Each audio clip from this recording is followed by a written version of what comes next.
ദേവൂട്ടി. മാടത്ത് തറവാടിന്റെ ഒന്നാം നിലയിലെ ജനൽപ്പാളി തുറന്നിട്ട് മൂപ്പിൽ നായർ കോണിപ്പടിയിലേക്ക് നോക്കി വിളിച്ചു. എന്താച്ചാ? താഴെ നിന്നും ദേവു വിളിച്ചു ചോദിച്ചു. മോളൊന്ന് ഇത്രയിടം വരെ വരുവോ? മൂപ്പിൽ നായർ കൗതുകത്തോടെ പറഞ്ഞു. ധൃതിയോടെ ദേവൂട്ടി മുകളിലേക്ക് കയറി വന്നു. നോക്കു മോളെ, ആരോ ഒരാൾ. ദേവു ജനവാതിലൂടെ പുറത്തേക്ക് നോക്കി. ആൽമരത്തിൽ കുടിപ്പാർത്ത വാവലുകൾ ഒരു ചെറുപ്പക്കാരനെ ആക്രമിക്കുന്നു. ഈശ്വര, ആരായിരിക്കും ഇയാൾ? അവൾ അച്ഛന്റെ നേർക്ക് നോക്കി നെറ്റി ചുളിച്ചു. മാടത്ത് തറവാട്ടിലേക്ക് മനുഷ്യന്മാർ വരാതായിട്ട് ആണ്ടുകൾ പിന്നിട്ടു. കൂട്ടം തെറ്റി എത്തിയവനെ പോലെ എത്തിയ ഈ ചെറുപ്പക്കാരൻ ആരായിരിക്കും? മൂപ്പിൽ നായർക്കും സംശയം. കണ്ടിട്ട് മിത്രമാണെന്ന് മനസ്സ് പറയണു, ദേവു പറഞ്ഞു. ആരാണെന്ന് നോക്കാം, വന്നോളൂ. മൂപ്പിൽ നായർ കോണിപ്പടികൾ ഇറങ്ങി. പിന്നാലെ ദേവുവും. ഭിത്തിയോട് ചാരി വെച്ച മാന്ത്രിക വടി കയ്യിലെടുത്തു. അത് നിലത്തൂന്നി മൂപ്പിൽ നായർ മുറ്റത്തേക്ക് ഇറങ്ങി. ദേവു ഉമ്മറവാതിൽ മറഞ്ഞു നിന്ന് പുറത്തേക്ക് നോക്കി. മൂപ്പിൽ നായർ മുറ്റത്തേക്ക് ഇറങ്ങിയതും വാവലുകൾ ഒന്നടങ്കം മുകളിലേക്ക് ഉയർന്നു. ആജ്ഞാശക്തിക്ക് അടിമപ്പെട്ടവരെ പോലെ അവ ആൽമരക്കൊമ്പുകളിൽ തൂങ്ങിക്കിടന്നു. ചന്തു നിന്ന് കിതച്ചു. മുഖത്ത് വാവലുകളുടെ ക്ഷതമേറ്റ് രക്തം പൊടിഞ്ഞിരുന്നു. തന്റെ അടുത്തേക്ക് നടന്നെടുക്കുന്ന മൂപ്പിൽ നായരെ ചന്തു തിരിച്ചറിഞ്ഞു. ഈശ്വരാ, കേരളം കണ്ട മഹാമാതൃകൻ, മന്ത്രവാദ പെരുമയുള്ള മാടത്ത് തറവാടിന്റെ ഇപ്പോഴത്തെ കാരണവർ, അച്ഛന്റെ ഗുരു, കാതങ്ങൾ തേടി അലഞ്ഞു കണ്ടെത്തിയ തന്റെ അവസാനത്തെ അത്താണി. ചന്തു നിറമിഴികളോടെ മൂപ്പിൽ നായരെ തൊഴുതു. മൂപ്പിൽ നായർ അപരിചിതനായ ചെറുപ്പക്കാരനെ ആപാദ ചൂടം കണ്ണോടിച്ചു. ശൂലവും പാണ്ഡവും ഏന്തിയ ലക്ഷണമൊത്ത ചെറുപ്പക്കാരൻ. അയാൾ മന്ത്രിച്ചു. വഴി തെറ്റിയതാണോ? മൂപ്പിൽ നായർ ചോദിച്ചു. തേടിയെത്തിയതാണ്. ചന്തു വിനീതനായി. എന്തിന്? ഇങ്ങോട്ട് അങ്ങനെ ആരും തന്നെ വരാത്തതാണ്. മാന്ത്രിക വിദ്യയുടെ നിറകുടമായ അങ്ങയുടെ പാദങ്ങളിൽ പ്രണമിക്കാൻ, നീറുന്ന കാര്യങ്ങൾക്ക് ശാശ്വത പരിഹാരം കാണാൻ. പറയൂ, നിന്റെ ദേശം ഏത്? താനാളൂറ്. അവിടെ എനിക്കൊരു ശിഷ്യനുണ്ടായിരുന്നു, കാളിയാട്ട് മാധവൻ. അറിയുമോ? ചന്തുവിന്റെ കണ്ണുകൾ വിടർന്നു. അറിയും, അതെന്റെ അച്ഛൻ. അപ്പോ നീ ചന്തു? അയാൾ സംശയത്തോടെ ചോദിച്ചു. അതെ. മൂപ്പിൽ നായർക്ക് വിശ്വസിക്കാനായില്ല. നെഞ്ചകത്ത് സന്തോഷത്തിന്റെ തിരമാലകൾ അലയടിച്ചു. ചന്തു മൂപ്പിൽ നായരുടെ പാദങ്ങളിൽ വന്ദിച്ചു. ആ വൃദ്ധൻ വികാരാധീനനായി. എനിക്കറിയാം നീ വരുമെന്ന്. എന്റെ കണ്ണടയും മുമ്പ് അച്ഛൻ ഒരിക്കൽ പറഞ്ഞിട്ടുണ്ട് ഇവിടെ വരണമെന്ന്. വിസ്താരം പിന്നീടാവട്ടെ. വന്നോളൂ, പരദൈവങ്ങളെ മനസ്സിൽ ധ്യാനിച്ച്. മൂപ്പിൽ നായർ തിരികെ നടന്നു. പിന്നാലെ ചന്തുവും നിറഞ്ഞ സന്തോഷത്തോടെ. വലിയൊരു പേരമരം ചൂണ്ടിയിട്ട് മൂപ്പിൽ നായർ ചന്തുവിനെ തിരിഞ്ഞു നോക്കിയിട്ട് ചോദിച്ചു.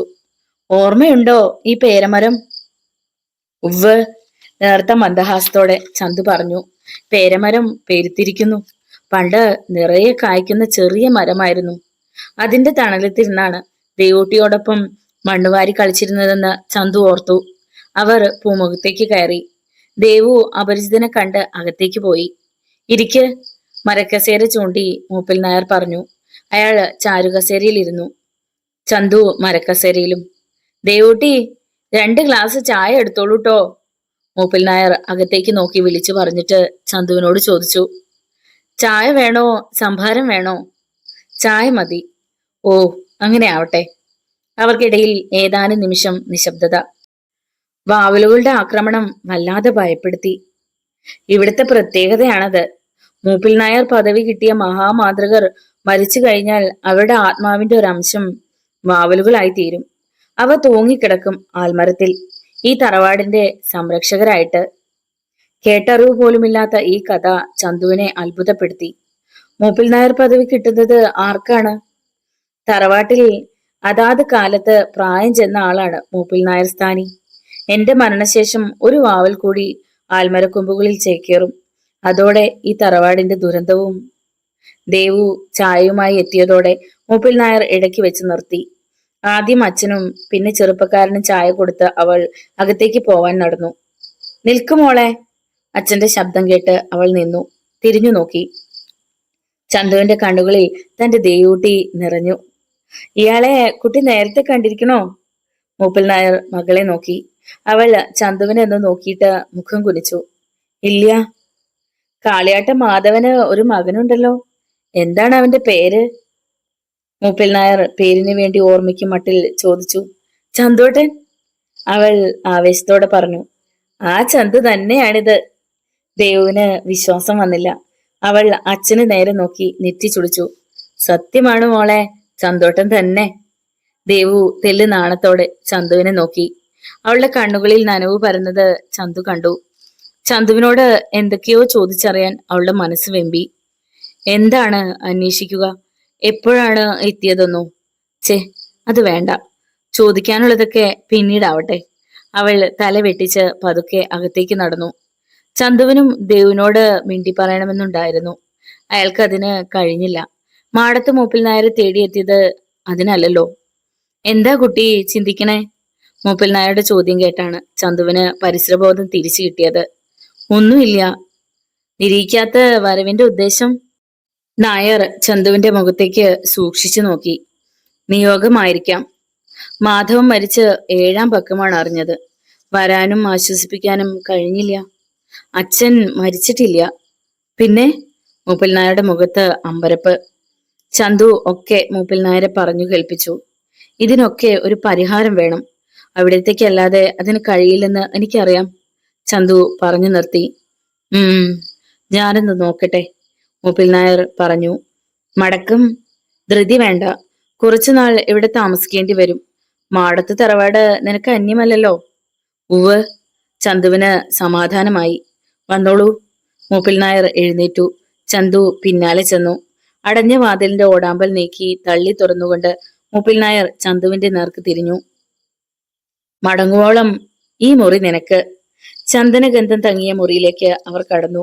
ചന്തു ശൂലം ഭിത്തിയിൽ ചാരി വെച്ചു. മനോഹരമായ മുറി. കട്ടിലും അതിനു മീതെ കിടക്കയും വിരിച്ചിരിക്കുന്നു. ചുമരിൽ ഒരാളുടെ ഛായാചിത്രം. അഴക്കോൽ ശൂന്യം. ഭാണ്ഡം അഴിച്ച് ചന്തു വസ്ത്രങ്ങൾ അഴക്കോലിൽ മടക്കിയിട്ടു. മൂപ്പിൽ നായർ അടഞ്ഞ ജനൽപ്പാലുകൾ തള്ളി തുറന്ന് പുറത്തേക്ക് നോക്കി. സന്ധ്യാസമയം. പകൽ ഇരുളിന് വഴിമാറിക്കൊടുക്കുന്ന ധന്യമുഹൂർത്തം. കത്തുന്ന മൺചെരാതുമായി ദേവു കുട്ടിച്ചാത്തൻ കാവിലെത്തി. ഇടതൂർന്ന് വളർന്ന കാവ്. സർപ്പങ്ങൾ ഇണചേർന്നതുപോലെ കെട്ടുപിണഞ്ഞ് ഭൂമിയെ ചുംബിച്ചു നിൽക്കുന്ന വള്ളികൾ.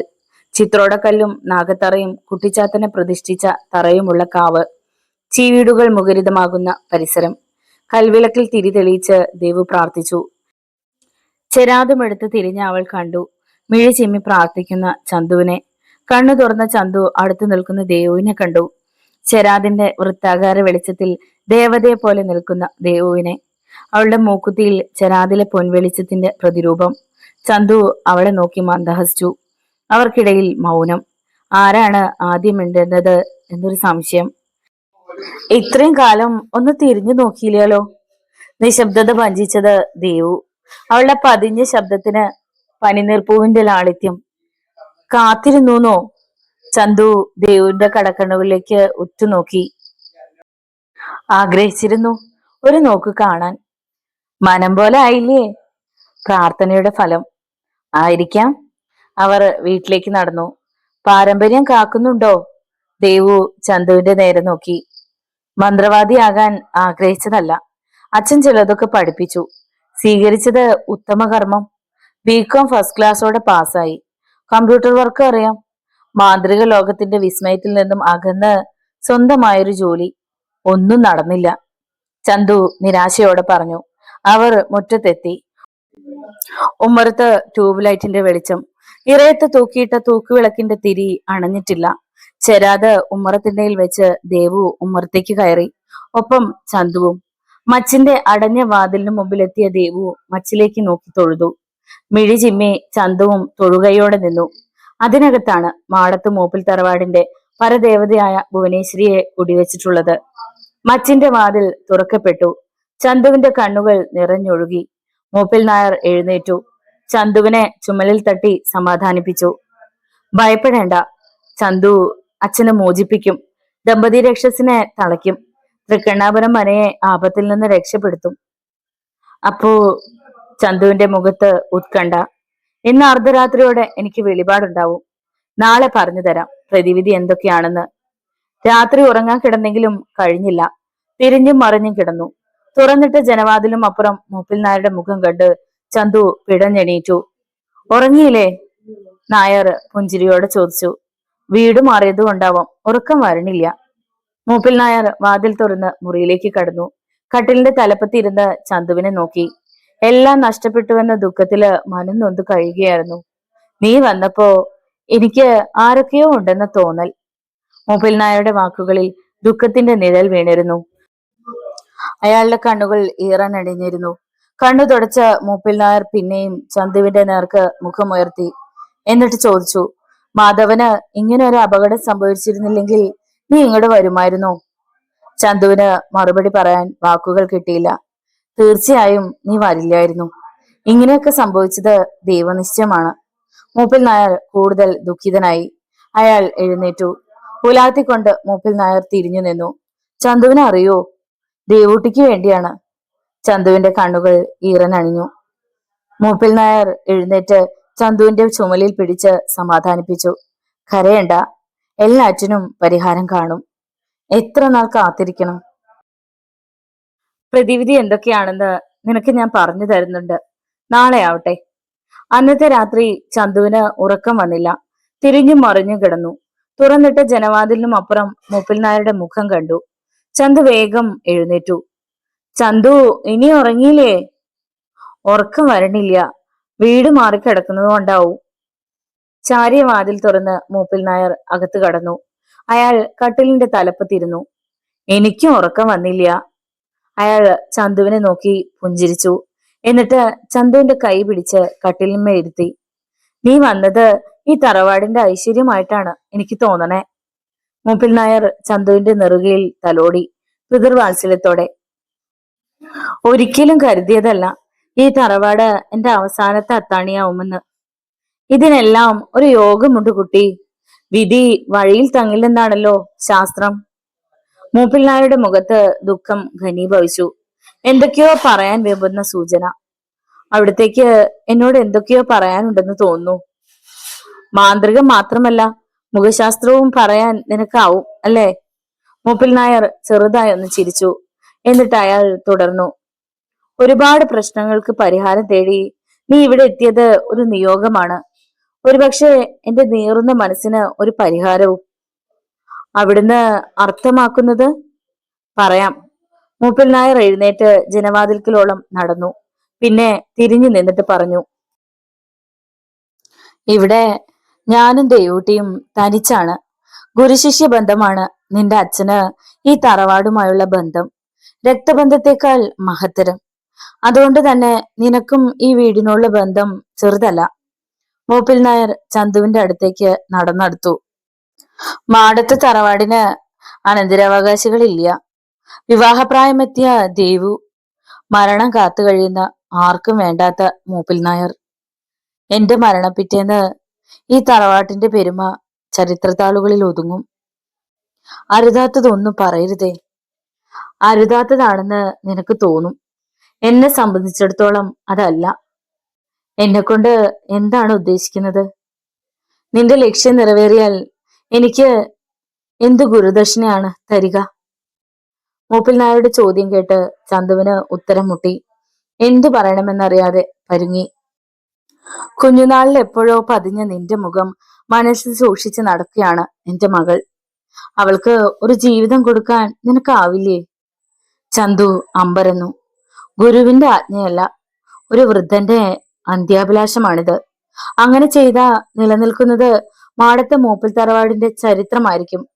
നിന്നെ കാത്തിരിക്കുന്നത് മഹാചരിത്രമുള്ള മൂപ്പിൽ നായർ പദവിയും. കേരളം കണ്ട മഹാമാന്ത്രികനായി തീരാനുള്ള യോഗം ജാതകത്തിൽ കാണുന്നുവെന്ന് അച്ഛൻ പറഞ്ഞത് ചന്തു ഓർത്തു. സ്വപ്നത്തിൽ പോലും ആഗ്രഹിക്കാത്ത കാര്യങ്ങളാണ് മൂപ്പിൽ നായർ മുന്നിൽ നിരത്തിയത്. ചന്തുവിന്റെ മറുപടിക്ക് കാത്തു നിൽക്കാതെ മൂപ്പിൽ നായർ വാതിലിനടുത്തേക്ക് നടന്നു. പിന്നെ തിരിഞ്ഞു നിന്നിട്ട് പറഞ്ഞു, അനുകൂല മറുപടിക്കായി കാത്തിരിക്കാം. ഒക്കെ പറഞ്ഞു തീർത്തപ്പോൾ മനസ്സിന്റെ ഭാരം കുറഞ്ഞു. കൺപോളകളിൽ ഉറക്കം തളം കെട്ടുന്നു. ചന്തുവും കിടന്നോളൂ. അയാൾ പുറത്തേക്ക് കടന്നു. വാതിൽ അടച്ച് സാക്ഷിയിട്ട് ചന്തു വാതിൽമേൽ ചാരി നിന്ന് കണ്ണു ചിമ്മി. അടഞ്ഞ പീലുകളിൽ നിന്നും കണ്ണുനീർ തുള്ളികൾ ഉരുണ്ടിറങ്ങി കവിളിലേക്ക് തൂങ്ങി. എന്തൊരു വിധി! ചന്തു മന്ത്രിച്ചു. മൂപ്പിൽ നായർ ഞെട്ടി ഉണർന്നു. അയാളുടെ മുഖത്ത് പരിഭ്രമം, കണ്ണുകളിൽ ഭീതി നിഴലിച്ചു. ദുസ്വപ്നം കണ്ട് ഞെട്ടി ഉണർന്നതുപോലെ. മുറിക്കകത്തെ ചുമരിൽ ഒരു കാരണവരുടെ എണ്ണച്ചായ ചിത്രം. നെറുകയിൽ കുളുമ കെട്ടി നെറ്റിയിൽ ഭസ്മക്കുറിയിട്ട് രുദ്രാക്ഷമാലയും കാതിൽ കമ്മലുമിട്ട കാരണവരുടെ ചിത്രം. മാടത്ത് തറവാട്ടിൽ ഏതോ കാലഘട്ടത്തിൽ ജീവിച്ചു മണ്ണടിഞ്ഞ ഒരു മൂപ്പിൽ നായരുടേത്. വേവലാതി നിറഞ്ഞ അയാളുടെ കണ്ണുകൾ കാരണവരുടെ ചിത്രത്തിൽ പതിഞ്ഞു. കാരണവർ പുഞ്ചിരിക്കുന്നു. മൂപ്പിൽ നായർ ചെറുതായെന്ന് നടുങ്ങി. അമ്മേ, ഭുവനേശ്വരി. മൂപ്പിൽ നായർ അറിയാതെ വിളിച്ചുപോയി. പിന്നെ കിടക്കാൻ തോന്നിയില്ല. മൂപ്പിൽ നായർ പിടഞ്ഞെണീറ്റു. അഴിഞ്ഞു വീണ ഒടിമുണ്ട് വാരി വലിച്ചൊടുക്കുമ്പോഴും മൂപ്പിൽ നായരുടെ കണ്ണുകൾ ചിത്രത്തിലേക്കായിരുന്നു.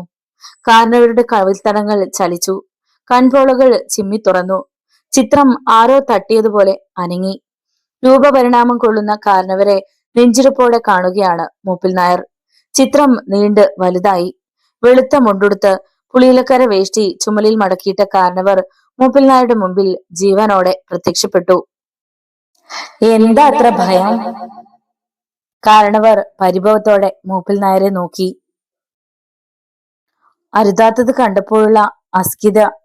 മൂപ്പിൽ നായർ കാരണവരെ തൊഴുതുകൊണ്ട് പറഞ്ഞു.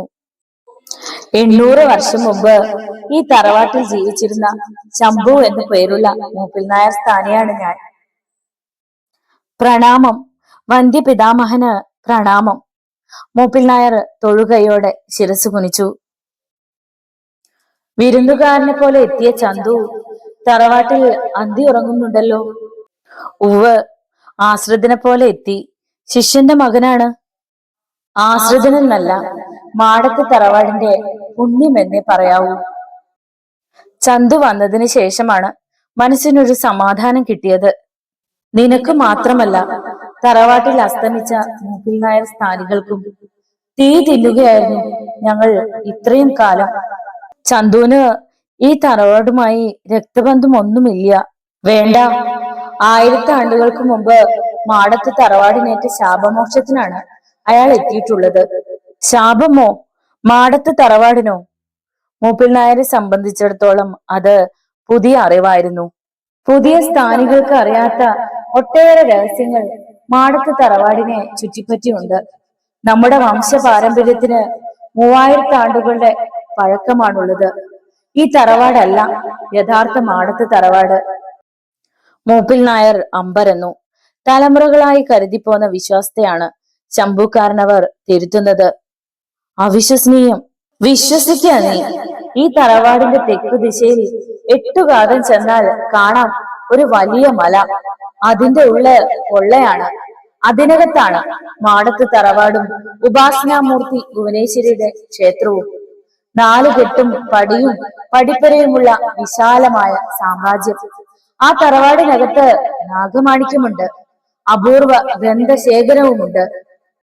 തറവാടിന് ശാപം എങ്ങനെ കിട്ടി? ഭൂമിയിൽ ഇറങ്ങിയ ബ്രഹ്മദേവൻ മനുഷ്യരൂപം കൈക്കൊണ്ട് നാട് ചുറ്റാൻ ഇറങ്ങി. വഴിക്ക് വെച്ച് അന്നത്തെ മൂപ്പിൽ നായർ സ്ഥാനിയെ കണ്ടു. നമ്മുടെ കാരണവർക്ക് മായാരൂപത്തിൽ വന്ന ബ്രഹ്മദേവനെ തിരിച്ചറിയാനായില്ല. അഹങ്കാരിയായ കാരണവർ വഴി തടഞ്ഞു നിൽക്കുന്ന ബ്രഹ്മദേവനുമായി ഏറ്റുമുട്ടി. ഒടുവിൽ പ്രതിയോഗി ബ്രഹ്മദേവനാണെന്ന് അറിഞ്ഞെങ്കിലും ദുരഭിമാനിയായ കാരണവർ പിന്തിരിഞ്ഞില്ല. മാനവരാശി ആദരിക്കപ്പെടുന്ന തറവാട്ടിൽ പിറന്നതിന്റെ അഹങ്കാരമാണ് മൂപ്പിൽ നായർക്കെന്ന് മനസ്സിലായ ബ്രഹ്മദേവൻ മാടത്ത് തറവാട് മലയാൽ മൂടിപ്പോകട്ടെ എന്ന് ശപിച്ചു. ഭൂതഗണങ്ങൾ ഉള്ളു പൊള്ളയായ മല തറവാട്ടിന് മീതെ കമിഴ്ത്തി. അന്നേ ഓടി രക്ഷപ്പെട്ടവർ ഇവിടെ എത്തി പുതിയ തറവാട് പണിതു. തറവാട് ഇപ്പോഴും ആ മലയ്ക്കുള്ളിലുണ്ടോ? ഉവ്, ഒടുവിൽ ബ്രഹ്മാവ് നമ്മുടെ പൂർവികർക്ക് ശാപമോക്ഷവും ഉപദേശിച്ചു. എന്താണത്? മൂപ്പിൽ നായർ ഉത്കണ്ഠപ്പെട്ടു. ജീവിച്ചു കൊതി തീരാത്ത ഒരു ദമ്പതികൾ തറവാട്ടിൽ മരിക്കും. അവർ മനുഷ്യജന്മമെടുത്ത് വീണ്ടും ഒന്നിച്ച് ജീവിക്കാൻ സാഹചര്യമുണ്ടാവും. അവരുടെ പുനഃസമാഗമത്തിനു മുമ്പ് യുവാവ് പ്രത്യേക ലക്ഷ്യത്തിന് മലയ്ക്കുള്ളിൽ പ്രവേശിക്കും. അതോടെ തറവാടിനേറ്റ ശാപം അവസാനിക്കുകയും യഥാർത്ഥ തറവാട് തിരിച്ചു കിട്ടുകയും ചെയ്യും. അപ്പോൾ ചന്തു? മൂപ്പിൽ നായർ വാക്കുകൾ മുഴുമിപ്പിച്ചില്ല. ജാനകി എന്നായിരുന്നു സ്ത്രീയുടെ പേര്. പുരുഷന്റേത് ചന്ദ്രൻ എന്നും. ജാനകിയാണ് ദേവു, ചന്ദ്രൻ ചന്തുവും. എന്റെ ഭുവനേശ്വരി, മൂപ്പിൽ നായർ നെഞ്ചത്ത് കൈവച്ചു. ഇനി ഒന്നുകൂടി കേൾക്കുക. പുനർജന്മത്തെക്കുറിച്ച് ചന്തുവിനും ദേവുവിനും അറിയില്ല. ഇതൊന്നും അവരെ അറിയിക്കുകയും അരുത്. കാളിയാട്ട മാധവന് ദമ്പതി രക്ഷസിനെ തളയ്ക്കാൻ അറിയാഞ്ഞിട്ടല്ല. ഇങ്ങനെയൊക്കെ സംഭവിക്കേണ്ടത് വിധിയായിരുന്നു. ഇനി എന്താണ് ചെയ്യേണ്ടത്? ചന്തുവിനെ പരമാവധി ഉപയോഗപ്പെടുത്തണം. അവന്റെ ലക്ഷ്യം മാധവന്റെ മോചനവും യക്ഷിയെ തളയ്ക്കലും മാത്രമായിരിക്കും. തറവാടിനെ സംബന്ധിച്ചിടത്തോളം ഒറ്റ ലക്ഷ്യം മാത്രം, അത് ശാപമോക്ഷം. ചന്തു ആദ്യം പ്രപഞ്ചസാരം ഗ്രഹിക്കട്ടെ. ഉദയശേഷം ഒരു നാഴിക നേരം കത്തിച്ചു വെച്ച 101 നിലവിളക്കിനു മധ്യേ തപസ് ചെയ്യണം. 7 ദിവസം. 7-ാം പക്കം അവന്റെ മുമ്പിൽ ഞാൻ പ്രത്യക്ഷപ്പെട്ട് മാർഗനിർദ്ദേശം നൽകും നിന്റെ രൂപത്തിൽ. പ്രപഞ്ചസാരം ഗ്രഹിക്കാൻ ചന്തുവിനെ ഞാൻ ഉപദേശിക്കുന്നുണ്ട്. മറ്റന്നാൾ മുതൽക്കു തന്നെ തുടങ്ങട്ടെ അവന്റെ ഉപാസന. മൂപ്പിൽ നായർ ശംഭു കാരണവരെ തൊഴുതു. അടുത്ത നിമിഷം കാരണവർ അപ്രത്യക്ഷനായി. ഭിത്തിയിൽ ചിത്രം പ്രത്യക്ഷപ്പെട്ടു. വല്ലാത്ത മാനസികാവസ്ഥയോടെയാണ് മൂപ്പിൽ നായർ ഉറങ്ങാൻ കിടന്നത്. പ്രഭാതം. മുറ്റത്തെ തെച്ചിയിലകളിൽ തലേന്ന് പെയ്ത മഴത്തുള്ളികൾ ഭൂമിയിൽ പതിക്കാനുള്ള അവസാന മുഹൂർത്തവും കാത്തു നിൽക്കുന്നു. ദേവു തെച്ചിക്കുലകൾ നുള്ളിയെടുത്തു. അമ്പലത്തിലേക്കായിരിക്കും. ദേവു തിരിഞ്ഞു നോക്കി. ചന്തുവട്ടൻ കസവ് കരയുള്ള മുണ്ടുടുത്ത് 2-ാം മുണ്ട് പുതച്ചു നിൽക്കുന്ന ചന്തു. അതെ. അവൾ നാണത്തോടെ മുഖം കുനിച്ചു. പിന്നെ പതുക്കെ മുഖമുയർത്തിയിട്ട് ചോദിച്ചു, വരുന്നോ? എന്താ അത്ര സംശയം? അവർ അമ്പലത്തിലേക്ക് നടന്നു. ചെറിയൊരു ദേവീക്ഷേത്രം. ഭക്തജനങ്ങൾ ആരുമില്ല. ചന്തുവും ദേവുവും തൊഴുതു. ആരാ കുട്ടിയെ ഇത്? തീർത്ഥം കൊടുക്കുന്നതിനിടെ നമ്പൂതിരി ദേവുവിനോട് ചോദിച്ചു. ദേവു ചന്തുവിന്റെ മുഖത്തേക്ക് നോക്കി മന്ദഹസിച്ചു. എന്നിട്ട് പറഞ്ഞു, ഒരു ബന്ധുവാ. കാണാറില്ല, അതുകൊണ്ട് ചോദിച്ചു എന്ന് മാത്രം. അവർ തൊഴുതു പുറത്തിറങ്ങി പ്രദക്ഷിണം വെച്ചു. വിളിച്ചാൽ വിളിപ്പുറത്ത് ഓടിയെത്തുന്ന ദേവിയാ, ദേവു പറഞ്ഞു. ആ ദേവിയോട് ഈ ദേവി എന്താ പ്രാർത്ഥിച്ചേ? ദേവു ചന്തുവിന്റെ മുഖത്തേക്ക് നോക്കിയിട്ട് ചോദിച്ചു. പറയട്ടെ? ഞാൻ പറയും. പറയേ. ചന്തുവേട്ടനെ എനിക്ക് കിട്ടണേന്ന്. പെണ്ണിന്റെ മോഹം ചെറുതല്ലല്ലോ. ചന്തു അവളുടെ തലയ്ക്ക് മൃദുവായൊന്ന് തല്ലി. അവർ പ്രദക്ഷിണം പൂർത്തിയാക്കി നാലമ്പലത്തിലേക്ക് നോക്കി പ്രാർത്ഥിച്ച ശേഷം മടങ്ങി. മച്ചിലെ ഭഗവതിക്ക് പൂജ കഴിഞ്ഞ് പുറത്തിറങ്ങിയ മൂപ്പിൽ നായർ ഉമ്മറത്തേക്ക് വന്നു. പടി കടന്നെത്തുന്ന ചന്തുവിനെയും മകളെയും കണ്ടു. നിറഞ്ഞ മനസ്സോടെ അയാൾ അവരെ നോക്കി നിന്നു. ദാ അച്ഛാ, പ്രസാദം. ദേവു പ്രസാദം നീട്ടി. അമ്മേ നാരായണ. മൂപ്പിൽ നായർ ചന്ദനം തൊട്ടെടുത്ത് നെറ്റിയിൽ കുറി വരച്ചു. ദേവു അകത്തേക്ക് പോയി. ചന്തു, മൂപ്പിൽ നായർ വിളിച്ചു. പറഞ്ഞോളൂ. ചന്തു മുഖമുയർത്തി. നിന്റെ ലക്ഷ്യപൂർത്തീകരണത്തിന് പ്രപഞ്ചസാരം ഗ്രഹിക്കണം. ഉപാസന നാളെ മുതൽ തുടങ്ങിക്കോളൂ. നിത്യവും ഒരു നാഴിക നേരം സൂര്യോദയത്തിന് ശേഷം 101 നിലവിളക്കിന് മധ്യേ നിന്നായിരിക്കണം പ്രാർത്ഥന. എത്ര നാൾ? 7 ദിവസം. അകത്തളത്തിനടുത്തുള്ള മുറിയിൽ അതിനു വേണ്ട സൗകര്യങ്ങൾ ഒരുക്കാം. ലക്ഷ്യം നിറവേറാൻ കൊടുങ്കാട്ടിൽ പഞ്ചാഗ്നി മധ്യ തപസ് ചെയ്യാനും ഞാൻ ഒരുക്കമാണ്, ചന്തു പറഞ്ഞു. 7-ാം പക്കത്തിന് ശേഷം ചെയ്യേണ്ടത് വിധിയാവണ്ണം പറയുന്നുണ്ട്. പിറ്റേ ദിവസം മുതൽ ചന്തു ഉപാസന ആരംഭിച്ചു. 7 തിരിയിട്ട 101 നിലവിളക്കുകൾ മുറിയിൽ കണ്ണു തുറന്നു. കൂപ്പുകൈകൾ തലയ്ക്ക് മീതെ ഉയർത്തി ഒറ്റക്കാലിൽ പ്രാർത്ഥന തുടങ്ങി ചന്തു. നിലവിളക്കുകളുടെ താപമേറ്റ് ചന്തുവിന്റെ ശരീരമാസകലം വിയർപ്പു കണങ്ങൾ ഉരുണ്ടുകൂടി. ചിമ്മിയ കണ്ണുകളിൽ നിന്നും മിഴിനീരൊഴുകി. ഒരു നാഴിക ഉപാസിച്ചപ്പോഴേക്കും തളർന്നു. ആദ്യ ദിവസം ക്ലേശിക്കും. നാളെ ഇത്ര കാഠിന്യം തോന്നില്ല. ഉമ്മറത്തേക്ക് വന്ന ചന്തുവിനെ മൂപ്പിൽ നായർ ആശ്വസിപ്പിച്ചു. മൂപ്പിൽ നായർ ചാരുകസേരയിൽ ഇരിക്കുകയായിരുന്നു. കസേര നിരക്കിയിട്ട് ചന്തുവും വരുന്നു. അകത്തെങ്ങോ ഉയർന്ന വീണാനാദം. ചന്തു നാദം കേട്ട ഭാഗത്തേക്ക് തല തിരിച്ചു. ദേവൂട്ടിയാ, മൂപ്പിൽ നായർ പറഞ്ഞു. സന്തോഷത്തോടെ ചന്തു മൂപ്പിൽ നായരെ നോക്കിയിട്ട് അത്ഭുതത്തോടെ ചോദിച്ചു. ദേവൂട്ടി, വരൂ. മൂപ്പൻ നായർ എഴുന്നേറ്റു. ചന്തു പിന്നാലെ ചെന്നു. തളത്തിൽ നിലവിളക്കിനു മുമ്പിലിരുന്ന് വീണ വായിക്കുന്ന ദേവു ചന്തുവിന്റെ മനസ്സ് കുളിർത്തു. ഇടയ്ക്ക് മുഖമുയർത്തിയ ദേവു അച്ഛനെയും ചന്തുവിനെയും കണ്ടു. അവൾ വീണ വായിക്കുന്നത് നിർത്തി. നാദബ്രഹ്മം തുടരട്ടെ, ചന്തു പറഞ്ഞു. ദേവു അച്ഛനെ നോക്കി. നിന്റെ ചന്തോട്ടം പറയുന്നതല്ലേ, മൂപ്പൻ നായർ പ്രോത്സാഹിപ്പിച്ചു.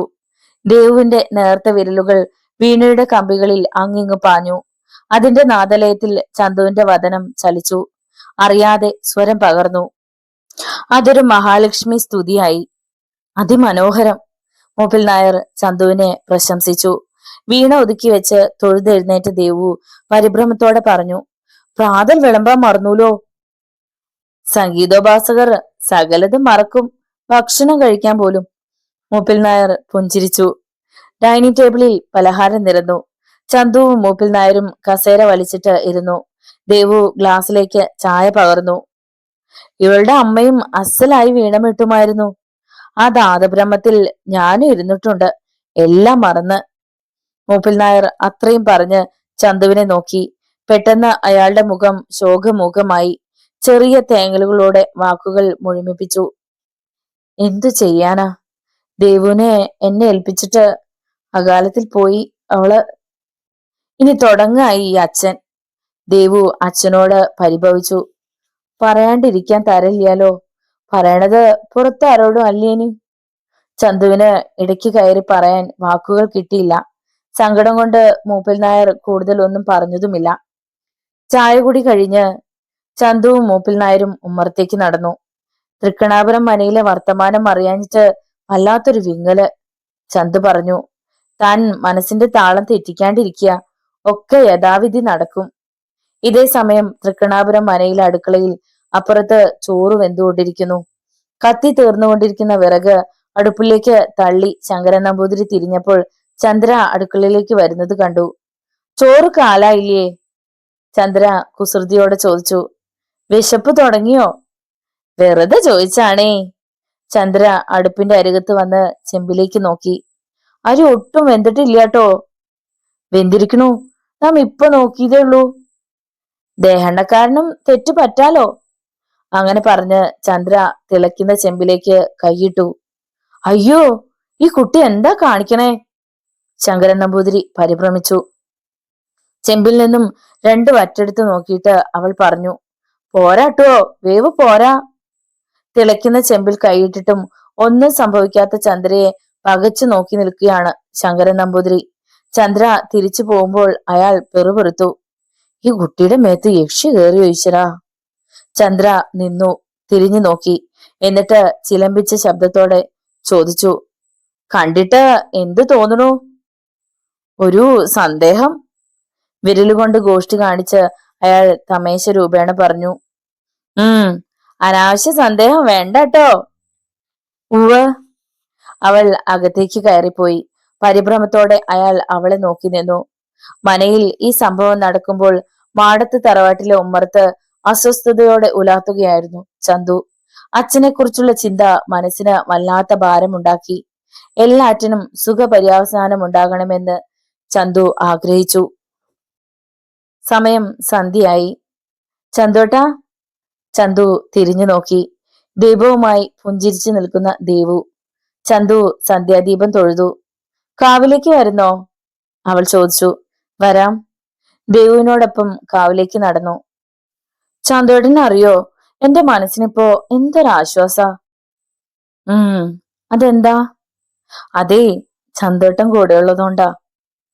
ഞാനും ആലോചിക്കാറുണ്ട്, വിജനമായ സ്ഥലത്ത് പേടിപ്പെടുത്തുന്ന ഇടുങ്ങിയ ഈ നാലുകെട്ടിനകത്ത് നിനക്ക് എങ്ങനെ ജീവിക്കാൻ കഴിയണമെന്ന്.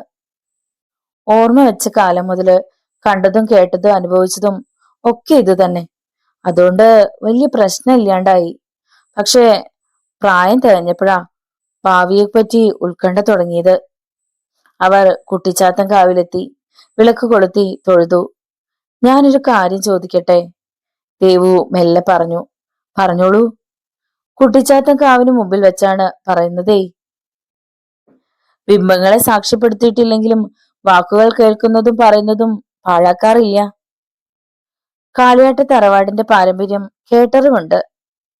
പിന്നെ എന്തിനീ അനർത്ഥ വാക്കുകൾ? പിന്നെ ചന്തുട്ടിന് എന്നെ ഇഷ്ടാണോ? ചന്തു പുഞ്ചിരിച്ചു. അതെ. എങ്ങനെയുള്ള ഇഷ്ടം? പെരുത്തിഷ്ടം.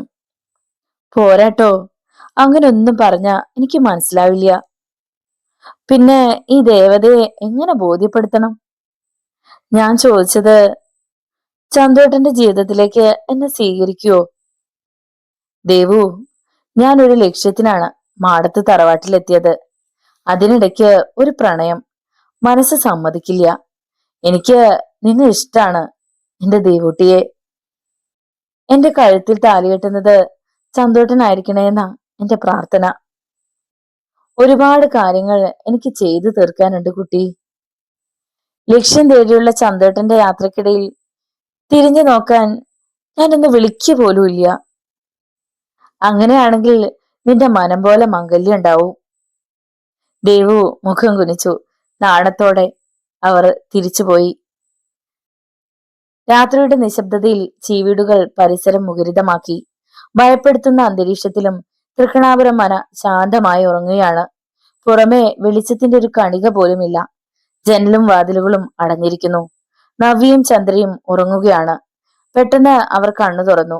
ഉഗ്രഭാവത്തോടെ എഴുന്നേറ്റ് അടഞ്ഞ വാതിലിനടുത്തേക്ക് ചെന്നു. വാതിൽ മലർക്കെ തുറന്നു. മുറിയിൽ പെട്ടെന്നാണ് ലൈറ്റ് തെളിഞ്ഞത്. കട്ടിലിൽ കിടന്ന രുദ്രൻ നമ്പൂതിരി കഴുത്തു പിടിച്ച് ശ്വാസം മുട്ടി പിടയുന്നു. കണ്ണുകൾ തുറച്ചു. ഒന്ന് ശബ്ദിക്കാൻ പോലും കഴിഞ്ഞില്ല. ലൈറ്റ് പരന്നയുടനെ ചന്ദ്രയുടെ രൂപം അദൃശ്യമായതുകൊണ്ട് തന്റെ കഴുത്ത് ഞെരിക്കുന്ന ആളെ അയാൾക്ക് മനസ്സിലായതുമില്ല. രുദ്രൻ നമ്പൂതിരി കട്ടിലിൽ നിന്നും പിടഞ്ഞ് താഴേക്ക് വീണു. ഒരുവിധം എഴുന്നേറ്റ രുദ്രൻ നമ്പൂതിരി മൽപ്പിടുത്തത്തിൽ ഏർപ്പെട്ടു. ഓടി വരിൻ, നമ്മെ കൊല്ലണേ! അയാളുടെ കരച്ചിൽ ഉയർന്നു. അടുത്ത നിമിഷം ചുഴറ്റി എറിഞ്ഞതുപോലെ രുദ്രൻ നമ്പൂതിരി കട്ടിലിൽ ചെന്ന് വീണു. അയാൾ കിതച്ചു, കരഞ്ഞു. ഭീതിയോടെ മുറിയിൽ 4 ഭാഗവും കണ്ണോടിച്ചു. വാതിലിൽ മുട്ടുന്ന ശബ്ദം കേട്ടപ്പോഴും രുദ്രൻ നമ്പൂതിരി വിരണ്ടു. തിരുമേനി, വാതിൽ തുറക്കൂ! പുറത്തുനിന്നും ശങ്കരൻ നമ്പൂതിരിയുടെ ശബ്ദമുയർന്നു. ചെറിയ കുട്ടികളെ പോലെ കരഞ്ഞ് വേച്ച് വേച്ച് രുദ്രൻ നമ്പൂതിരി വാതിൽ തുറന്നു. വലിയ തിരുമേനിക്ക് എന്ത് പറ്റി? ശങ്കരൻ നമ്പൂതിരി പരിഭ്രമത്തോടെ ചോദിച്ചു. കൊല്ലാൻ വന്നിറക്കണു ഏതോ രൂപം. രുദ്രൻ നമ്പൂതിരി ശങ്കരൻ നമ്പൂതിരിയെ നോക്കിയിട്ട് വേവലാതിയോടെ പറഞ്ഞു. ഇവിടെ ആരെയും കണ്ടില്ലാലോ. നമുക്കും കാണാൻ പറ്റിയില്ല. കഴുത്ത് പിടിച്ച് ഞെരിച്ചു, തൂക്കി എറിഞ്ഞു. ഈശ്വരാ, ആയുസിന്റെ വലിപ്പം കൊണ്ടാണ് ജീവൻ തിരിച്ചു കിട്ടിയേ. ഓർക്കുമ്പോ മേല് വണ്ണം വെക്കണു. ഓരോന്ന് ഓർത്ത് കിടന്നിട്ട് തോന്നിയതാവും. അസംബന്ധം പുലമ്പാണ്ടിരിക്കുക. അനുഭവിച്ചത് നാമാണല്ലോ. തെല്ലിടം നിർത്തിയിട്ട് രുദ്രൻ നമ്പൂതിരി ദൈന്യതയോടെ ശങ്കരൻ നമ്പൂതിരിയെ നോക്കിയിട്ട് ചോദിച്ചു. നമുക്ക് ഭയന്നിട്ട് വയ്യ. തനിക്ക് ഈ മുറിയിൽ കിടന്നൂടെ? അതിനെന്താ, നാം കിടക്കാലോ. ഈ സംഭവം മനയിൽ മറ്റാരും അറിയാൻ പാടില്ല. ഒറ്റേറ്റിനും പേടിച്ച് മരിക്കും. രുദ്രൻ നമ്പൂതിരി സ്വകാര്യം പറഞ്ഞു. ഉവ്. ശങ്കരൻ നമ്പൂതിരി വാതിലടച്ച് സാക്ഷിയിട്ടു. മുക്കിൽ ചുരുട്ടി വെച്ച കൈതോലപ്പായ നിവർത്തി അതിലിരുന്നു. നമുക്ക് ഉറക്കം വരണില്ല. എങ്ങനെ കഴിയും? അത്രയ്ക്കും വലിയ സംഭവല്ലേ ഇവിടെ നടന്നിറക്കണേ. ശങ്കരൻ നമ്പൂതിരിയുടെ മുഖത്ത് നേരിയ ഭയം തെളിച്ചു. രണ്ടാൾക്കും കൂടി വലതും മിണ്ടിയും പറഞ്ഞിരിക്കാം. ലൈറ്റ് കെടുത്തണ്ട കേട്ടോ, രുദ്രൻ നമ്പൂതിരി പറഞ്ഞു. ശങ്കരൻ നമ്പൂതിരിയും രുദ്രൻ നമ്പൂതിരിയും ഉറക്കം വരാതിരിക്കുന്ന നേരത്ത് നവ്യ കിടക്കുന്ന മുറിയിൽ. നവ്യ സുഖമായി ഉറങ്ങുകയാണ്. ചന്ദ്ര കട്ടിലിന്റെ അടുത്തേക്ക് നടന്നെത്തി. നവ്യ മെല്ലെ കണ്ണു തുറന്നു. പരാജയപ്പെട്ടു അല്ലേ? നവ്യയുടെ ശബ്ദം ചിലമ്പി. ഉവ്. അതിനിടയ്ക്ക് ശങ്കരൻ നമ്പൂതിരി വന്നു, അപശകുനം പോലെ. രണ്ടിനെ ഒരുമിച്ച് കാലപുരിക്ക് അയച്ചുകൂടായിരുന്നു? നാം കൂടി വന്നിരുന്നെങ്കിൽ ഒക്കെ നടന്നേനെ. അവിടുന്ന് ഒരു ശുദ്ധൻ. തിരുമേനിയേക്കാൾ പ്രതികാരാഗ്നിയുമായിട്ടാണല്ലോ ഞാൻ നടക്കണേ. രുദ്രൻ നമ്പൂതിരിക്ക് ഒരു പകൽ കൂടി കാണാൻ യോഗമുണ്ടാവും. രണ്ടാമതൊരു പകൽ അനുഭവിക്കാൻ അനുവദിക്കില്ല ഞാൻ, ചന്ദ്ര ഉഗ്രഭാവത്തിൽ പറഞ്ഞു. രാവേറെ ചെന്നു, കിടന്നോളൂ. ചന്ദ്ര കിടക്കയിലേക്ക് ചെരിഞ്ഞു. പുതപ്പ് കഴുത്തോളം വലിച്ചിട്ടു. ഇരുവരും കൺപോളകൾ അടച്ചു. ഒന്നും സംഭവിക്കാത്ത മട്ടിൽ. തൃക്കണാപുരം മനയിൽ ഇതൊക്കെ നടക്കുമ്പോഴും മാടത്ത് തറവാട്ടിൽ കഴിയുന്ന ചന്തു ഒന്നും അറിഞ്ഞില്ല. അയാളുടെ മുറിയിൽ 0 വോൾട്ടിന്റെ ബൾബ് എരിയുന്നു. അതിന്റെ അരണ്ട വെളിച്ചം. കട്ടിലിൽ ഉറങ്ങുകയാണ് ചന്തു. മുറിയിൽ പെട്ടെന്നൊരു രൂപം പ്രത്യക്ഷപ്പെട്ടു. ശംഭുക്കാരനവർ. മാടത്ത് മൂപ്പിൽ നായരുടെ കിടപ്പുമുറിയിലെ ഭിത്തിയിലെ ചിത്രത്തിലുള്ള ശംഭു മൂപ്പിൽ നായർ. അയാൾ ചന്തുവിനെ നേരെ നോക്കി മന്ദഹസിച്ചു. അടുത്ത നിമിഷം ശംഭുക്കാരനവരുടെ രൂപം മാറി തറവാട്ടിലെ ജീവിച്ചിരിപ്പുള്ള മാടത്ത് മൂപ്പിൽ നായരായി മാറി. ചന്തു, എഴുന്നേൽക്കു ചന്തു! മൂപ്പിൽ നായർ സൗമ്യമായി വിളിച്ചു. ഉറക്കച്ചടവോടെ ചന്തു കണ്ണു തുറന്നു. മുറിയിൽ മൂപ്പിൽ നായരെ കണ്ട് പരിഭ്രമത്തോടെ എഴുന്നേറ്റു. എന്താ പറ്റിയേ? ചന്തു ചോദിച്ചു. എന്ത് സംഭവിക്കാനാ കുട്ടി? അടച്ച മുറി തുറക്കാതെയാണ് മൂപ്പിൽ നായർ എത്തിയതെന്ന കാര്യം മനസ്സിലായപ്പോൾ ചന്തുവിന് അമ്പരപ്പ്. മുറി തുറക്കാതെ എങ്ങനെ എത്തി? മൂപ്പിൽ നായർ അത് കേട്ട് മന്ദഹസിച്ചു. ഇത് മാടത്ത് തറവാടാണ്. മാന്ത്രികന്മാർക്ക് അടച്ചിട്ട മുറിയിൽ കയറാൻ എന്തിനു വാതിൽ തുറക്കണം? ക്ഷമിക്കുക, അറിയാണ്ട് പറഞ്ഞു പോയതാണ്. കുറ്റം പറഞ്ഞില്ലല്ലോ. രാത്രി തന്നെ എത്താൻ പ്രത്യേകിച്ച്? ഉവ്, പ്രപഞ്ചസാരം ഗ്രഹിക്കാൻ തുടങ്ങിയിട്ട് 5 നാൾ പിന്നിട്ടു. ഇനി 2 നാൾ ബാക്കിയുണ്ട്. അത് കഴിഞ്ഞാൽ നിനക്ക് വിശ്രമമില്ല. ദുർഘടം പിടിച്ച പാതയാണ് ഇനി സഞ്ചരിക്കാനുള്ളത്. അതിനിടയ്ക്ക് മനയിലെത്താനോ അവിടുത്തെ കാര്യങ്ങൾക്ക് ശാന്തി കൊടുക്കാനോ നിനക്കാവില്ല. എന്തൊക്കെയാണ് മനയിൽ സംഭവിക്കുന്നതെന്ന് അറിയാത്ത വിഷമമുണ്ട്. അവിടെ ദമ്പതി രക്ഷസ് പ്രതികാരം തുടങ്ങി. നാളെ നീ അവിടെ എത്തിയില്ലെങ്കിൽ മനയിൽ ഒരാൾ അപമൃത്യുവിന് ഇരയാകും.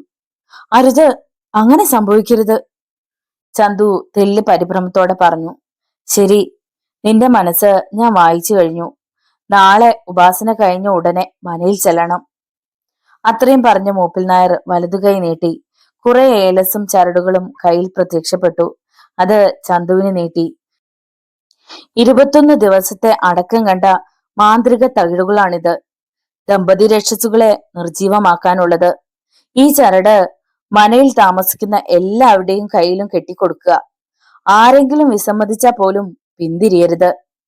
ഉവ്, സന്ധ്യയോടെ മാടത്ത് തറവാട്ടിൽ തിരിച്ചെത്തണം. ചന്തു തലയിളക്കി സമ്മതിച്ചു. അടുത്ത നിമിഷം മൂപ്പിൽ നായർ അപ്രത്യക്ഷനായി. പിറ്റേ ദിവസം തൃക്കണാപുരം മനയിലേക്ക് പോകാൻ ചന്തു ഒരുങ്ങി. ഒരുക്കം എങ്ങോട്ട് പോവാനാ? ചന്തു തിരിഞ്ഞു നോക്കി. ദേവു. തൃക്കണാപുരം മനയിലേക്കാ. സന്ധ്യയോടെ തിരിച്ചെത്തും. ഇന്നലെ പറഞ്ഞില്ലല്ലോ ഈ യാത്രയെ പറ്റി. ഒക്കെ നിന്നോട് പറയണമെന്ന് നിയമമൊന്നുമില്ലല്ലോ. ദേവുവിന്റെ കണ്ണുകൾ നിറഞ്ഞു. ചന്തു അവളെ നോക്കി. അയ്യേ, കരയാണോ? എന്തിന്? ചന്തു ദേവുവിന്റെ നെറുകയിൽ തലോടി. ചന്തോട്ടന് എന്നോട് ഒട്ടും ഇഷ്ടമില്ലല്ലോ. ദേവു ചിണുങ്ങി. എന്നാ ആര് പറഞ്ഞു? പിന്നെ എന്തിനാ ചങ്കിൽ കൊള്ളണത് പറയണേ? നീ ഇപ്പോഴും ഒരു പൊട്ടി പെണ്ണ് തന്നെ.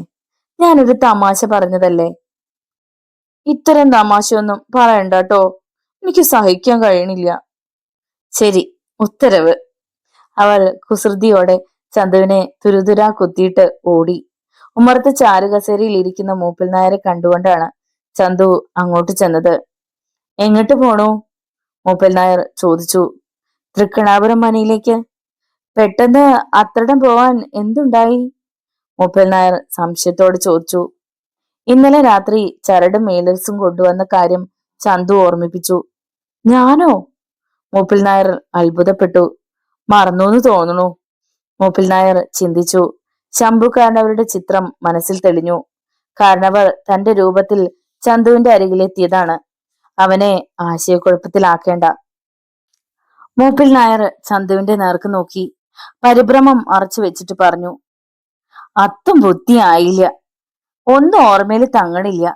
ഇപ്പൊ ഓർമ്മ വരണു. ഒക്കെ പറഞ്ഞ പോലെ ചെയ്തോളൂ. ചന്തു മുറ്റത്തേക്ക് ഇറങ്ങി. തൃക്കണാപുരം മനയിലേക്ക് നടന്നു. അകലുന്ന ചന്തുവിനെ കണ്ണിൽ നിന്നും മറിവോളം മൂപ്പിൽ നായർ നോക്കി നിന്നു. ഇതേ സമയത്ത് തൃക്കണാപുരം മനയിൽ തീ പിടിച്ച മനസ്സുമായി പൂമുഖത്തെ ചാരുകസേരയിൽ ഇരിക്കുകയാണ് രുദ്രൻ നമ്പൂതിരി. സംഭാരപാത്രവുമായി ശങ്കരൻ നമ്പൂതിരി പൂമുഖത്തേക്ക് വന്നു. ആലോചിച്ചിട്ട് ഒരു നിശ്ചയില്ല. എത്ര കാലം ഇങ്ങനെ തീ തിന്ന് കഴിയേണ്ടി വരുമോ? രുദ്രൻ നമ്പൂതിരി ശങ്കരൻ നമ്പൂതിരിയെ നോക്കിയിട്ട് പറഞ്ഞു.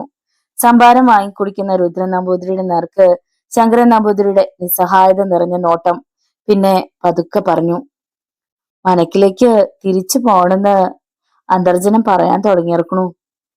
രുദ്രൻ നമ്പൂതിരിയുടെ നനവ് നിറഞ്ഞ കണ്ണുകൾ ശങ്കരൻ നമ്പൂതിരിയുടെ നേർക്ക്. വലിയ നമ്പൂതിരി വിഷമിക്കാൻ പറഞ്ഞതല്ലോ. ശങ്കരൻ നമ്പൂതിരി പറഞ്ഞു. വിഷമിക്കാൻ ഇനി ബാക്കി എന്ത് കിടക്കണു? രുദ്രൻ നമ്പൂതിരി ദീർഘനിശ്വാസം വിട്ടു. സൂര്യൻ തലയ്ക്ക് മീതെ കത്തി നിന്നു. ചന്തു തൃക്കണാപുരം മനയിലേക്ക് എത്തിത്തുടങ്ങി. തൃക്കണാപുരം മനയിലെ ഡൈനിങ് റൂമിൽ ഭക്ഷണം കഴിച്ചുകൊണ്ടിരിക്കുകയാണ്. ഈ സമയത്ത് നവ്യയും ചന്ദ്രയും ദേവതിയും. വലിയ തിരുമേനി ഊണ് കഴിക്കാൻ വന്നില്ലല്ലോ. നവ്യ അങ്ങനെ പറഞ്ഞ് ചന്ദ്രയെ നോക്കി. വിശപ്പില്ലാത്രേ, പൂമുഖത്തിരിക്കുകയാണ്, ചന്ദ്ര പറഞ്ഞു. ഈ സമയത്ത് ചന്തു തൃക്കണാപുരം മനയുടെ പടിപ്പുരയിലെത്തി. ഒരു നിമിഷം നിന്ന് കണ്ണു ചിമ്മി പ്രാർത്ഥിച്ചു. ഊണ് കഴിച്ചുകൊണ്ടിരുന്ന ചന്ദ്രയും നവ്യയും നടുക്കത്തോടെ അന്യോന്യം നോക്കിയതും ഈ സമയത്താണ്. പെട്ടെന്ന് അവരുടെ മട്ടും ഭാവവും മാറി. പല്ലിറുമ്മി, മുഖം കോപത്താൽ ചുവന്നു തൊടുത്തു, കൈ കുടഞ്ഞ് എഴുന്നേറ്റു. രാമനായരാണ് ചന്തുവിനെ ആദ്യം കണ്ടത്. അപ്പോഴേക്കും ചന്തു മുറ്റത്ത് എത്തിയിരുന്നു. രുദ്രൻ നമ്പൂതിരി ചന്തുവിനെ കണ്ടു. കാത്തിരിപ്പ് നീളണു. ഭൂമുഖത്തേക്ക് ചന്തു കയറുമ്പോൾ പരിഭവത്തോടെ രുദ്രൻ നമ്പൂതിരി പറഞ്ഞു, ദമ്പതി രക്ഷസിനെ തളയ്ക്കാണ് എന്റെ ഏക ലക്ഷ്യം. അതിനുവേണ്ടി കുറെ ദൂരം പോകേണ്ടി വന്നു. ഉപാസനയും പൂജയും ഒന്നും കഴിഞ്ഞിട്ടില്ല. ദേവതയും ശങ്കരൻ നമ്പൂതിരിയുടെ അന്തർജനവും അവിടെ എത്തി. ഒന്നുമില്ലാച്ചാ ഞങ്ങളെ രക്ഷിക്കുക, അല്ലെങ്കിൽ കൊല്ലുക, രുദ്രൻ നമ്പൂതിരി ദൈന്യതയോടെ പറഞ്ഞു.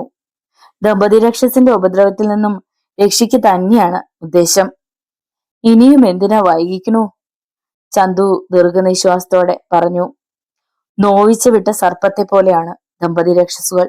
പഴുതുകൾ അടച്ചു വേണം ബന്ധിക്കാൻ. 21 ദിവസം കൂടി കാത്തിരിക്കണം. അപ്പോഴേക്കും ദമ്പതി രക്ഷസുകള് ഞങ്ങളെ കൊല്ലും. ഇല്ല, അതിനുള്ള ബന്ധന ചരടുമായാണ് ഞാൻ വന്നിട്ടുള്ളത്. എല്ലാവരും വലതുകൈ കാണിക്കണം.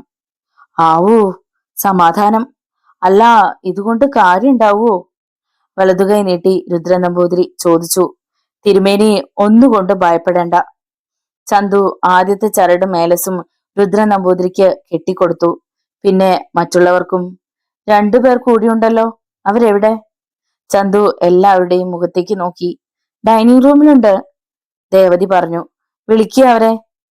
രുദ്രൻ നമ്പൂതിരി ദേവതിയെ നോക്കി. വേണ്ട, ഞാൻ അവരുടെ അടുത്തേക്ക് ചെന്നോളാം. എന്റെ പിന്നാലെ ആരും വരാൻ പാടില്ല. ചന്തു ഇടനാഴികയിലേക്കും പിന്നെ ഡൈനിങ് ഹാളിലേക്കും ചെന്നു. ഇവിടെ ആരുമില്ലല്ലോ, ചന്തു ആരോടുന്നില്ലാതെ പറഞ്ഞു. അതിനുശേഷം കണ്ണു ചിമ്മി ധ്യാനിച്ചു. പെട്ടെന്ന് കണ്ണു തുറന്ന് അടഞ്ഞ വാതിലുള്ള മുറിയുടെ മുമ്പിലെത്തി. ചന്തു ചൂണ്ടുവിരൽ നീട്ടിയപ്പോൾ വാതിൽ തുറക്കപ്പെട്ടു. അകത്തു കയറിയ ചന്തു കണ്ടു ഉഗ്രരൂപത്തിൽ നിൽക്കുന്ന ചന്ദ്രയെയും നവ്യയെയും. ഈ സമയത്ത് വാതിൽ താനെ അടഞ്ഞു. പാവം, കുട്ടികളുടെ ശരീരത്തിൽ തന്നെ സന്നിവേശിച്ചു അല്ലേ? ചന്തു അശ്വതിയുടെ നേരെ നോക്കി ചോദിച്ചു. ഞങ്ങളെ ശല്യപ്പെടുത്താൻ വീണ്ടും വന്നത് എന്തിന്? ചന്ദ്ര ഈർഷ്യയോടെ ചോദിച്ചു. ദമ്പതി രക്ഷസിലെ സ്ത്രീ രക്ഷസേ, ഇത് കാളിയാട്ട ചന്തുവാണ്. ഒരു നിഴല് പോലെ നിങ്ങളോടൊപ്പം ഞാനുണ്ടാവും. വേണ്ട ചന്തു, ഞങ്ങൾക്ക് തടസ്സം നിൽക്കരുത്. ചന്ദ്ര ചന്തുവിന്റെ നേർക്ക് വിരൽ ചൂണ്ടി. തടസ്സം ചെയ്യലാണല്ലോ ഒരു മാന്ത്രികന്റെ കർമ്മം. വേണ്ട, ഞങ്ങൾ ഈ ശരീരത്തെ ഒന്ന് കൂടുമാറും. പുലമ്പാതടി സ്ത്രീ രക്ഷസേ, നിനക്കും ഈ നിൽക്കുന്ന പുരുഷ രക്ഷസിനും ഇനി എന്റെ അനുവാദമില്ലാതെ അനങ്ങാൻ കഴിയില്ല. അതുകേട്ട് ചന്ദ്ര അമറി. ഈ ശരീരങ്ങളിൽ നിന്ന് നിങ്ങൾക്ക് ഒഴിഞ്ഞു പോവാനും പറ്റില്ല. ഈ ശരീരങ്ങൾ ഉപയോഗപ്പെടുത്തി ഒന്ന് തുറച്ചു നോക്കാൻ പോലും നിങ്ങൾക്ക് സാധിക്കാനാവാത്ത വിധം ഇതാ നിങ്ങളെ ഞാൻ ബന്ധിക്കുന്നു. ചന്തു വലതു കൈ നീട്ടി. കയ്യിൽ പ്രത്യക്ഷപ്പെട്ട ഭസ്മം അവരുടെ മുഖത്തേക്ക് എറിഞ്ഞു. അടുത്ത നിമിഷം ചന്ദ്രയും നവ്യയും ബോധം കെട്ട് വീണു. 2 പേരുടെയും കയ്യിൽ ചന്തു ചരട് ബന്ധിച്ചു. പൂമുഖത്തേക്ക് ചന്തു തിരിച്ചെത്തി. ചന്ദ്രയും നവ്യയും ഉറക്കത്തിലാണ്. ചരട് കെട്ടിക്കൊടുത്തിട്ടുണ്ട്, അഴിച്ചു മാറ്റരുതെന്ന് പറയണം, ചന്തു രുദ്രൻ നമ്പൂതിരിയെ ഓർമ്മിപ്പിച്ചു. 21-ാം പക്കം ഞാൻ തിരിച്ചെത്തും. മടങ്ങിപ്പോകുന്നത് ദമ്പതി രക്ഷസിനെയും കൊണ്ടായിരിക്കും. ചന്തു ആണയിട്ടു. സന്ധ്യയോടെ ചന്തു മാടത്ത് തറവാട്ടിൽ മടങ്ങിയെത്തി. മൂപ്പിൽ നായർ മുറിയിലുണ്ട്. പോയ കാര്യം മൂപ്പിൽ നായർ തിരിഞ്ഞു നോക്കി ചോദിച്ചു. ഏലസും ചരടും കെട്ടിക്കൊടുത്തു. ചന്തുവിന്റെ കണ്ണുകൾ ഭിത്തിയിൽ തൂങ്ങുന്ന ശംഭുകാരനവരുടെ ചിത്രത്തിൽ പതിഞ്ഞു. മൂപ്പിൽ നായർ എഴുന്നേറ്റു. ശംഭുകാരനവരുടെ ചിത്രത്തിലേക്ക് നോക്കിയിട്ട് ചന്തുവിനെ നോക്കി. ശംഭുകാരനവരാ തറവാട്ടിൽ ഒരു കാലഘട്ടത്തിൽ ജീവിച്ചിരുന്ന മൂപ്പിൽ നായർ. ചന്തു ശംഭുകാരനവരുടെ ചിത്രത്തെ നോക്കി തൊഴുതു. ചന്തു, ഞാനൊരു രഹസ്യം പറയട്ടെ? മൂപ്പിൽ നായർ ചന്തുവിന്റെ അടുത്തേക്ക് നീങ്ങി നിന്നു. പറയൂ. ചന്തു ചെവി കൂർപ്പിച്ചു. നിന്റെ മുറിയിൽ ഏലസും ചരടുമായി എന്റെ രൂപത്തിൽ വന്നത് ഈ ശംഭുകാരനവരായിരുന്നു. ചന്തുവിന്റെ മുഖത്ത് അത്ഭുതം.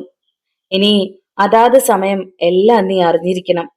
നിനക്ക് ഭയമാവില്ലെങ്കിൽ ഒരു കാര്യം കൂടി പറയാം. ഞാൻ 15 ദിവസം മുമ്പ് മരിച്ചു കഴിഞ്ഞതാ. ചന്തു ഞെട്ടിപ്പോയി. തല കറങ്ങുന്നതായും ഭൂമി കീഴ്മേൽ മറിയുന്നതായും ചന്തുവിന് തോന്നി. വിശ്വസിച്ചേ പറ്റൂ. മൂപ്പിൽ നായർ ചന്തുവിന്റെ മുഖത്തേക്ക് തറപ്പിച്ചു നോക്കിയിട്ട് പറഞ്ഞു. എന്നിട്ട് അയാൾ തുടർന്നു. ഞാൻ മരിച്ച മാടത്ത് തറവാട് അനാഥമാവും. സംരക്ഷിക്കാൻ ആളില്ലാതെ ദൈവവും. തറവാടിനെ രക്ഷിക്കാൻ ഒരാൾ എത്തുന്നത് വരെ ഗുരുകാരണവന്മാരുടെ കൃപയിൽ കൃത്രിമ ജീവനുമായി കഴിയുകയാണ് ഞാൻ. ഒരുപക്ഷെ മാടത്ത് തറവാട് കാത്തിരിക്കുന്ന സംരക്ഷകൻ നീ ആയിരിക്കും. ചന്തുവിന്റെ കണ്ണുകളിൽ നനവ് പരന്നു. മൂപ്പിൽ നായർ ഇത്രയും കൂടി പറഞ്ഞു. എന്റെ കുട്ടി ഇതൊന്നും അറിഞ്ഞിട്ടില്ല. നീയായിട്ട് അവളോട് ഇക്കാര്യം പറയരുത്. ഉവ്. ചന്തു തലയിളക്കി സമ്മതിച്ചു. അവൻ മുറിയിലേക്ക് പോയി. വിശ്വസിക്കാൻ കഴിഞ്ഞില്ല ചന്തുവിന്. 15 ദിവസം മുമ്പ് മരിച്ചുപോയ മൂപ്പിൽ നായർ കൃത്രിമ ജീവനിൽ കഴിയുന്നു. മുറിയിൽ കയറി കിടന്നപ്പോൾ മനസ്സ് അവധൂതനെ പോലെ അലഞ്ഞു. മാന്ത്രിക പാരമ്പര്യമുള്ള കാളിയാട്ട് തറവാട്ടിൽ പോലും ഇത്തരം അനുഭവം ഉണ്ടായിട്ടില്ല. എപ്പോഴാ എത്തി? ചന്തു മുഖമുയർത്തു നോക്കിയപ്പോൾ മുന്നിൽ ദേവു. ദാ ഇപ്പൊ എത്തിയതേ ഉള്ളൂ. വിശേഷിച്ച് വല്ലതും? അവിടെ വിശേഷങ്ങളേ ഉള്ളൂ. അവിടെ രണ്ടാളുടെ ദേഹത്ത് രക്ഷസം മേല് കയറിയിരിക്കുന്നു. ഓ ഈശ്വരാ! ദേവുവിന്റെ മുഖത്ത് അമ്പരപ്പ്. അടക്കം കണ്ട് ഏലസും ചരടും കെട്ടിയിട്ടുണ്ട്. 21 നാൾക്കകം ഒക്കെ കലങ്ങി തെളിഞ്ഞാ മതിയായിരുന്നു. യക്ഷിയും രക്ഷസും സന്നിവേശിക്കാന്ന് വെച്ചാ നിരീക്കുമ്പോ തന്നെ മേല് വണ്ണം വെക്കണു. മരണശേഷവും ജീവിക്കുന്ന അച്ഛൻ മൂപ്പിൽ നായരെ കുറിച്ച് ദേവു അറിഞ്ഞിട്ടില്ല. അറിഞ്ഞാലത്തെ അവസ്ഥ ഭയങ്കരമാകുമല്ലോ എന്ന് ചന്തു ഓർത്തു. യാത്ര കഴിഞ്ഞ് വന്നതല്ലേ, കുളി കഴിഞ്ഞ് വല്ലതും കഴിച്ചോളൂ, അവൾ പറഞ്ഞു. ദേവു തിരികെ നടന്നു. പിന്നാലെ ചന്തുവും. പ്രപഞ്ചോപാസനയുടെ 7-ാം പക്കം. കുളി കഴിഞ്ഞെത്തിയ ചന്തു പ്രാർത്ഥനാ മുറിയിലെത്തി. അഗ്നിമിഴികളുടെ ഉഷ്ണം നിറഞ്ഞ മുറിയിൽ കാലെടുത്ത് വെച്ചതോടെ ചന്തുവിന് നടുക്കമുണ്ടായി. വലതുപാദത്തിലൂടെ വൈദ്യുത പ്രവാഹം തലയോട്ടി വരെ കയറിയതുപോലെ. കണ്ണുകൾക്ക് എരിവ്. ശരീരം ചെറുതായൊന്ന് തളർന്നുവോ എന്ന് സംശയം. ഈശ്വര! ചന്തു അറിയാതെ വിളിച്ചുപോയി. ഉഗ്ര ഉപാസനയുടെ പരിണത ഫലമായിരിക്കും ഇതെന്ന് ചന്തുവിന് തോന്നി.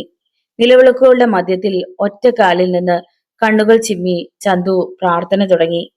മണിക്കൂറുകൾ നീണ്ടുനിന്ന പ്രാർത്ഥന. ശിരസിനു മേതെ താമരമുട്ടുപോലെ ഉയർത്തിയ കരതലത്തിലൂടെ പ്രപഞ്ച ശക്തിയെ മനസ്സിലേക്ക് ആവാഹിച്ചെടുത്തു. മുഖത്തും ശരീരത്തിലും വിയർപ്പുകണങ്ങൾ ഉരുണ്ടുകൂടി. പെട്ടെന്ന് മുറിയിൽ ശംഭു മൂപ്പിൽ നായർ പ്രത്യക്ഷപ്പെട്ടു.